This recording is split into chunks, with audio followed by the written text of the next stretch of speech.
Selamat pagi anak-anakku semua. Bertemu kembali kita dengan Mama Heni di sini. Tapi sebelumnya Mama Heni mengucapkan selamat tahun baru 2021. Semoga di tahun ini kalian semua tambah semangat dalam belajarnya ya. Meskipun masih dalam masa pandemi, tapi Mem yakin kalian harus tetap semangat dalam belajarnya. Oke, nah seperti biasa, jangan lupa sebelum kita mau mulai belajar, kalian harus berdoa terlebih dahulu. Ya. Nah, kali ini Mem Heni akan menjelaskan tentang tema 6, masih di subtema yang pertama di pembelajaran 1 sampai 3. Ya. Kalian sudah siap untuk belajar? Tentunya ya, dengan semangat yang baru kita akan belajar di materi ini. Oke? Kalau sudah siap, mari kita belajar.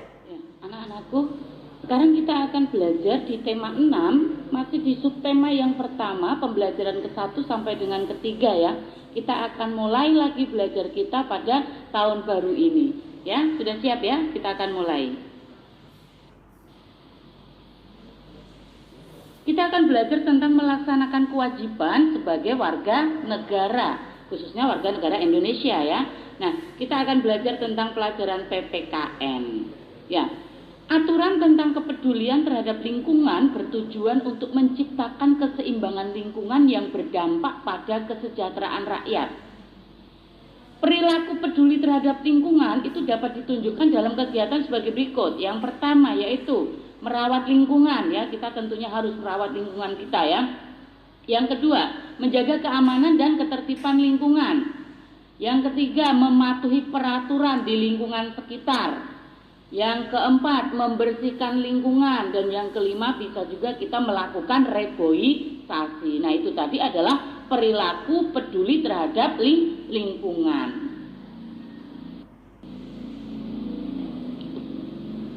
Kita dapat membiasakan perilaku peduli lingkungan di rumah, di sekolah, dan juga di lingkungan masyarakat.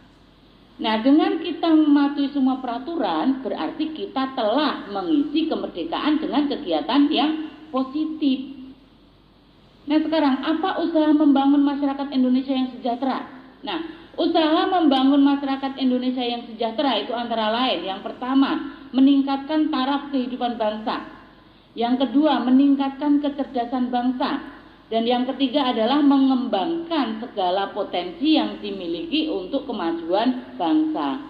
Ya, itu tadi adalah usaha membangun masyarakat Indonesia yang sejahtera.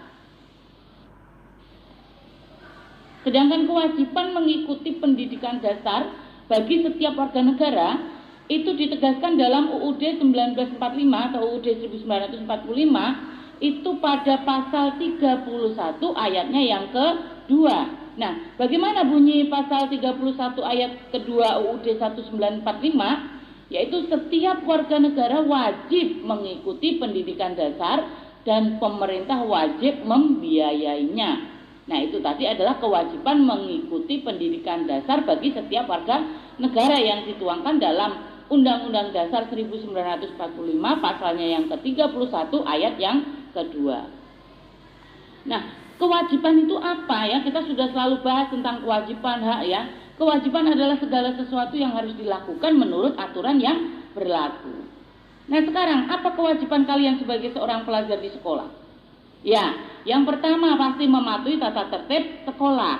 Yang kedua, belajar dengan sungguh-sungguh. Yang ketiga, menjaga kebersihan sekolah. Dan yang keempat adalah mengerjakan tugas yang diberikan oleh guru. Nah, itu contoh-contoh kewajiban kalian sebagai pelajar di sekolah. Nah, sekarang dari kita membicarakan kewajiban, kita beralih ke makna proklamasi kemerdekaan bangsa Indonesia ya. Kita beralih ke pelajaran IPS, di mana proklamasi itu berasal dari kata proklamatio, dari bahasa Yunani yang berarti pengumuman resmi kepada seluruh rakyat. Secara resmi, perjuangan bangsa Indonesia itu terwujud setelah Insinyur Soekarno-Hatta memproklamasikan kemerdekaan Republik Indonesia, yaitu pada tanggal 17 Agustus 1945. Nah, sebetulnya makna proklamasi kemerdekaan bangsa Indonesia ini sudah kita pelajari juga di semester yang lalu ya. Nah, kita pelajari lagi. Apa saja makna proklamasi bagi rakyat dan bangsa Indonesia? Ya, yang pertama, proklamasi sebagai puncak perjuangan bangsa Indonesia. Artinya apa? Artinya bahwa proklamasi itu dianggap sebagai kemenangan atas penjajahan, di mana kemenangan itu milik siapa? Milik seluruh rakyat Indonesia. Dan perjuangan selanjutnya apa? Perjuangan selanjutnya adalah mempertahankan dan mengisi kemerdekaan. Nah, itu makna yang pertama. Lalu makna yang kedua, proklamasi sebagai pernyataan de facto. Nah, de facto itu berarti pernyataan kemerdekaan yang sesuai kenyataan. Makna yang ketiga, proklamasi menaikkan martabat bangsa. Artinya dengan proklamasi kedudukan bangsa Indonesia itu sejajar dengan bangsa-bangsa lain di dunia. Dan makna yang keempat yaitu proklamasi sebagai awal perjuangan. Nah, artinya proklamasi itu menandakan bahwa perjuangan merebut kemerdekaan telah selesai. Nah, selanjutnya tugas kita adalah mempertahankan dan mengisi kemerdekaan hingga tercapai tujuan pembangunan nasional. Itu tadi makna yang keempat, proklamasi sebagai awal perjuangan. Ya, kita lanjut makna yang kelima, yaitu adalah makna proklamasi sebagai tonggak sejarah. Nah, proklamasi sebagai tonggak sejarah itu diumpamakan sebagai tiang utamanya ya. Jadi tiang utamanya itu sebagai tonggak sejarahnya. Nah, makna yang berikutnya yaitu proklamasi sebagai lahirnya sebuah negara Indonesia. Artinya apa? Artinya bahwa negara yang mempunyai pemerintahan sendiri tanpa campur tangan bangsa lain. Makna yang ketujuh yaitu makna proklamasi sebagai titik tolak amanat penderitaan rakyat. Artinya bahwa proklamasi itu merupakan sebuah titik yang membebaskan rakyat Indonesia dari belenggu penjajahan.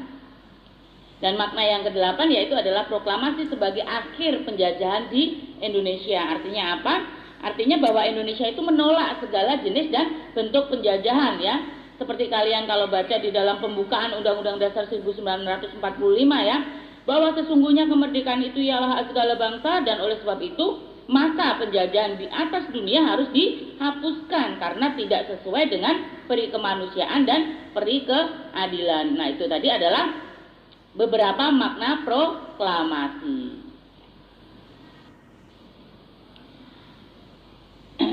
Sekarang kita lanjutkan perilaku positif.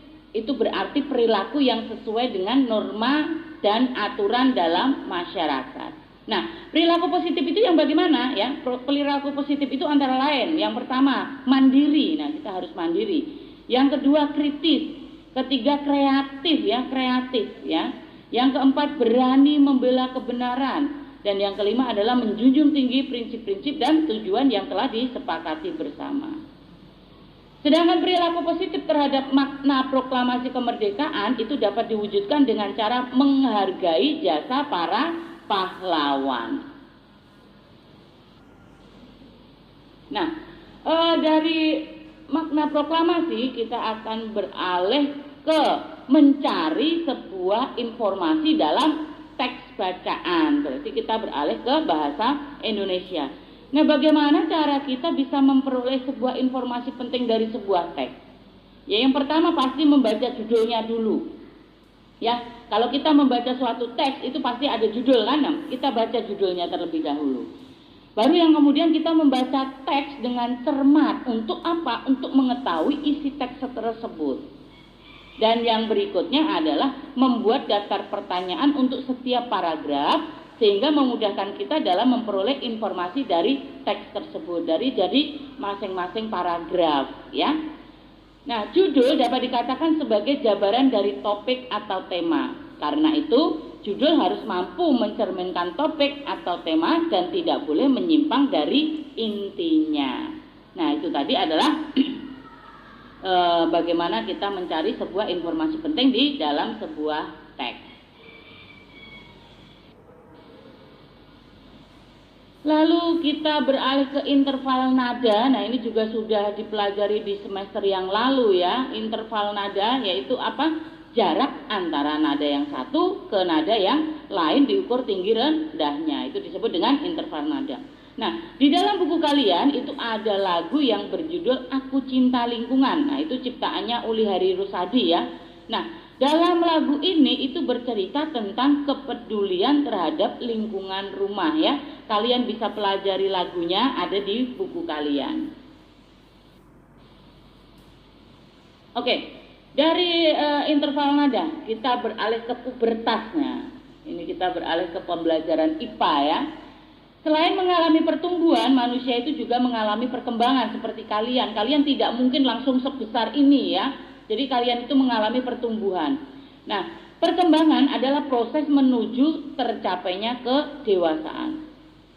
Manusia itu mengalami masa pertumbuhan dan perkembangan itu mulai dari apa? Ya, mulai dari bayi, balita, anak-anak, terus remaja, dewasa dan hingga lanjut usia ya. Jadi mulainya itu dari bayi. Jadi kalian dulu itu pasti dari bayi dulu, nggak mungkin kalian langsung sebesar ini ya, tidak mungkin ya. Itu namanya manusia mengalami masa pertumbuhan dan perkembangan yang dimulai dari bayi, balita, anak-anak, remaja, dewasa hingga lanjut usia. Nah, pertumbuhan manusia yang pertama kan bayi ya. Bayi itu sepenuhnya masih bergantung pada orang tuanya untuk memperoleh makanan, minuman, dan perlindungan ya, itu sudah jelas ya. Yang kedua adalah balita. Balita itu anak di bawah usia 5 tahun. Nah, di sini anak mulai mengembangkan berbagai kemampuannya. Seperti apa? Seperti berjalan ya, dan juga berinteraksi dengan orang lain. Yang ketiga masa kanak-kanak. Masa kanak-kanak itu usia 5 sampai 10 tahun. Nah, dalam masa kanak-kanak itu mengalami pertumbuhan fisik dan mental yang cepat ya. Jadi perkembangan badan ya, fisik ya. Terus yang berikutnya adalah masa remaja. Masa remaja itu usia 11 sampai 18 tahun. Nah, di sini ya masa remaja ini ditandai dengan adanya gejala pubertas yang nanti akan kita pelajari di sub yang berikutnya ya. Yang berikutnya adalah masa dewasa. Masa dewasa itu umurnya 19 sampai 40 tahun ya. Nah, di sini masa dewasa ini memiliki bentuk tubuh yang sudah tetap dan pertumbuhan tinggi badannya itu sudah berhenti ya. Jadi tidak bisa bertambah tinggi lagi ya, karena sudah mentok lah istilahnya ya. Dan yang berikutnya adalah lanjut usia. Nah, pada lanjut usia itu biasanya fungsi organ-organ tubuhnya itu sudah menurun, tidak seperti masa dewasa yang masih segar gitu ya, masih kuat gitu. Jadi kalau lanjut usia itu fungsi organ-organ tubuhnya itu sudah menurun. Apa itu yang dimaksud dengan masa pubertas? Masa pubertas itu adalah masa pertumbuhan pesat menuju tahap kematangan. Nah, pada masa pubertas itu baik laki-laki maupun perempuan akan mengalami perubahan fisik tentunya ya. Nah, tahapan pubertas itu menandakan bahwa manusia itu sedang menuju kedewasaan. Nah, perubahan pada masa pubertas itu dipengaruhi oleh hormon.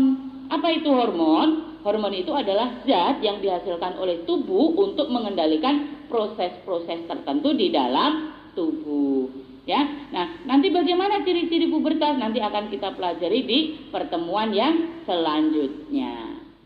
Nah, anak-anakku sekalian, itu tadi adalah materi kita yang pertama pada pertemuan pertama kali ini, dan semoga materi ini bisa bermanfaat untuk kalian semua ya.